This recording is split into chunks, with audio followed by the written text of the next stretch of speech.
Hello there guys. Now I was going to introduce this video by saying that I was doing part 2 of a recent build. However, when I looked back on my channel I realised that I built this BA64 Scout car over a year ago, so not so recent. This is the first and only Lanmo model kit that I've come across and I really enjoyed the build process.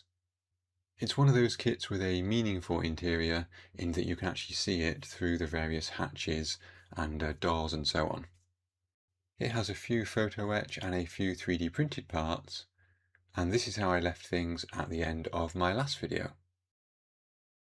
In this video we'll be making a small base for it and painting it, of course. So before I could do anything else I had to paint the interior, and you can see here the interior is quite detailed.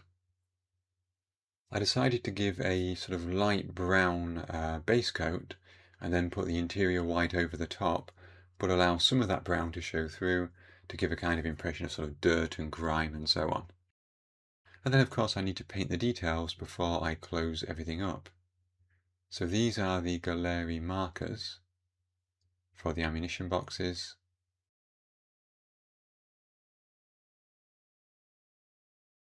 I wasn't 100% sure on some of the colours, so I just went for sort of sensible guesses that will sort of stand out in the finished product.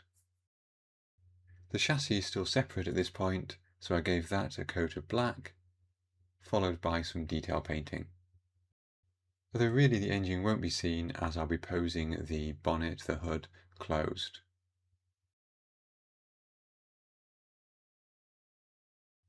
I did a little bit of sponge chipping on some of the more commonly accessible areas using a camo black-brown colour.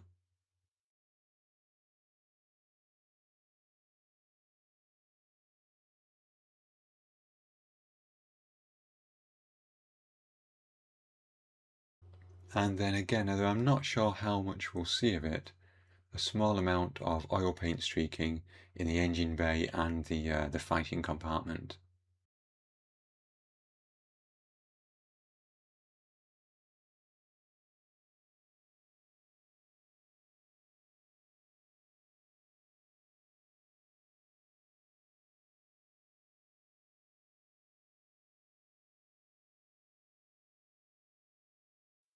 That's not the most extensively weathered interior you'll ever see, but huge amounts of it are not visible.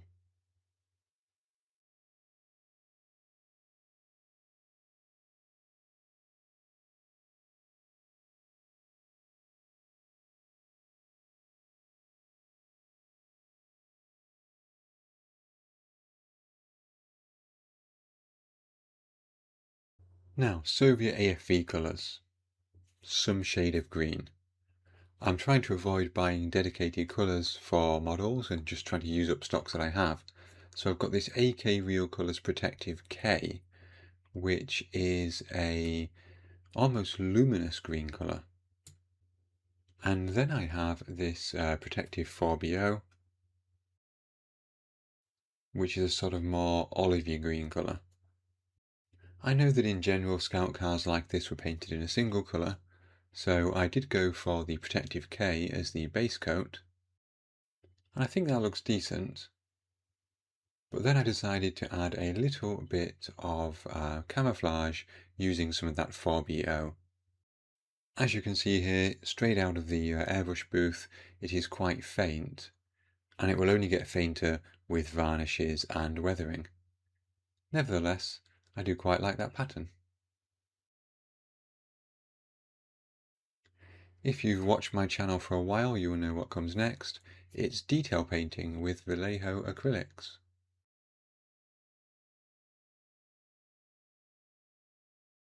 I always think this stage kind of makes the model come to life a little bit, rather than just everything including tools being painted in the base colour, even if in some cases in real life that may have been the case.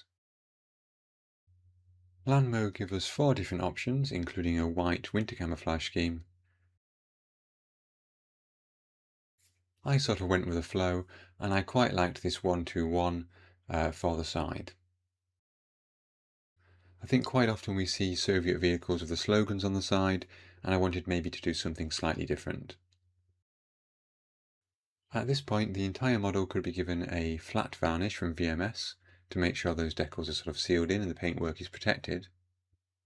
And then it was over to my good old sepia oil paint, thinned with some odorless thinner. Initially I started as a pin wash, just sort of applying it to the detail, trying to pull out those individual rivet heads, bolt heads, etc. And then I actually went for a slightly more over-the-top approach, dirtier approach, and just sort of slapped it on. And I feel like that helps to give a slightly grimy, dirty look. And you've got to just make sure that you capture any runs and stuff so they don't pool at the bottom of the model.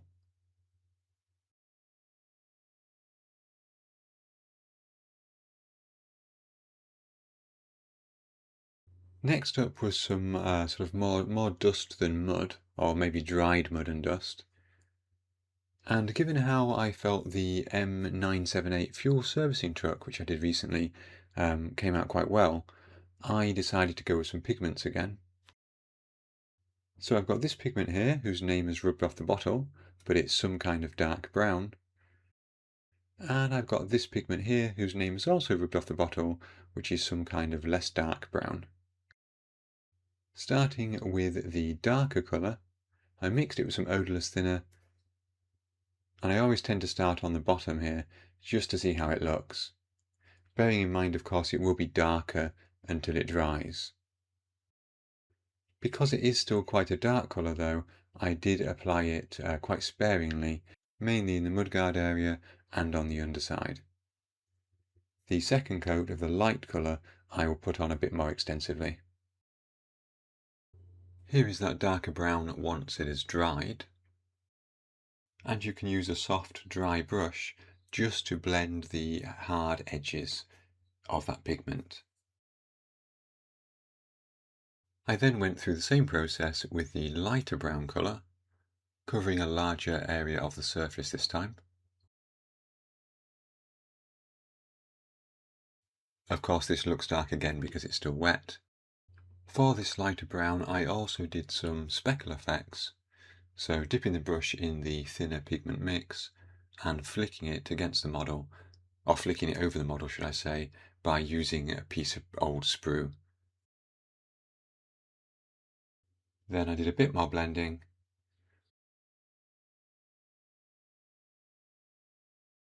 and I still wasn't 100% happy, so I took a third pigment, which is this European Earth, which is quite a lot lighter, and went through the same process.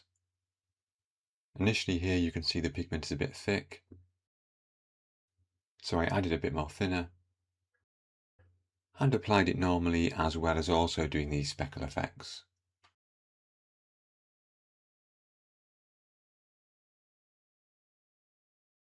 Now I wanted to make a small base for this, and originally this was going to be kind of an homage to the first diorama I built, which had the 5 German POWs being escorted by a Soviet soldier with some other Soviet troops onlooking. And you might remember I had these 5 soldiers here, rescued from that original diorama as the POWs. But I sort of played around with a couple of setups and I couldn't quite get it the way that I wanted it. So I decided to keep that for another day. And then I considered this set of Soviet troops at rest. These troops are actually from the same diorama, but I also have a clean set of these because they came with a Soviet SEEP that I did fairly recently. Of course, the big issue with this is we get 4 soldiers here, and we only have a crew of 2 in the scout car. So then I went back to these 2 figures here, who are also from that original big diorama, and I decided to stick with just these guys, one standing next to the vehicle, one sitting on it, observing something that at the moment isn't seen to us, but will be in the future. So I did a bit of cleanup for those guys because I didn't do a very good job originally of doing the seam lines or the joints. Primed them in black, and then started to paint the faces using some base flesh from AK Gen 3 acrylic, and then a lighter colour, also flesh colour, whose exact name I forget, but well, it's a lighter version of flesh. Now I think these guys look decent in black, but it is a bit uniform, no pun intended. And according to the sources I read, some of the Soviet overalls, which went over their uniforms, were a kind of dark blue colour. So I mixed up a dark blue from black and blue from Vallejo Model Colour and applied that. It's much darker in real life than my camera makes it look here. Here it looks a bit like he's wearing a royal blue set of overalls, but that's not the case. I did then go back with a lighter version of the blue to try to get some highlights, maybe not successfully, onto the overalls. And for the black I did the same thing, but I lightened it with a small amount of flesh.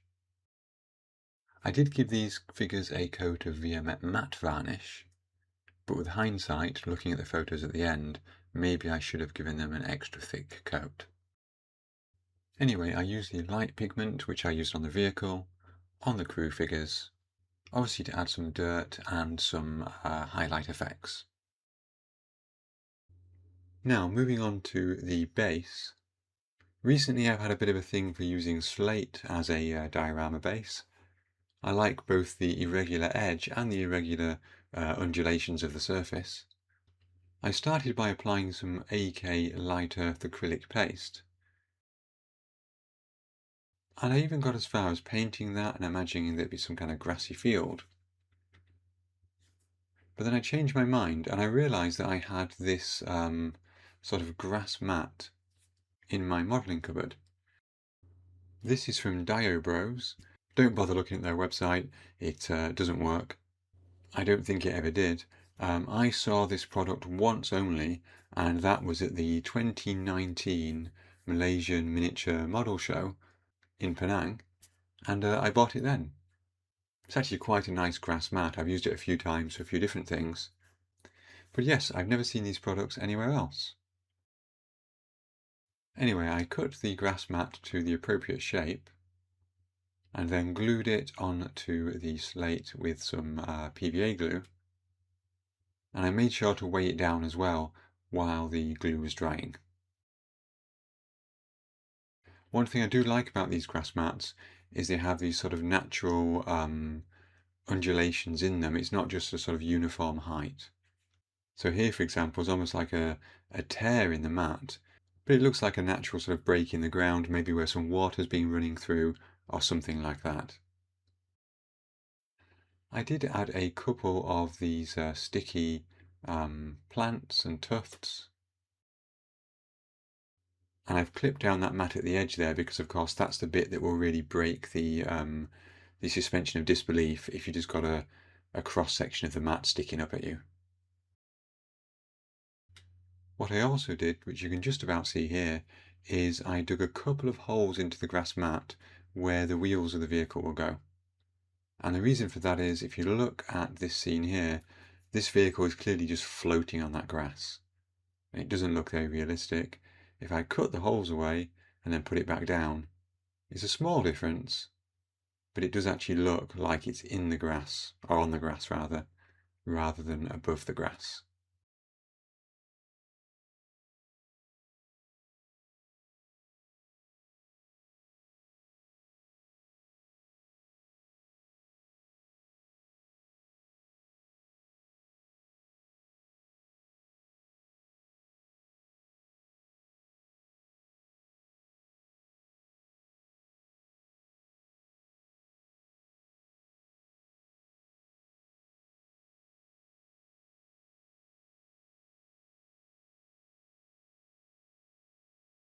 Well, there we go guys, that was my build of the Lanmo Models BA64B Scout car.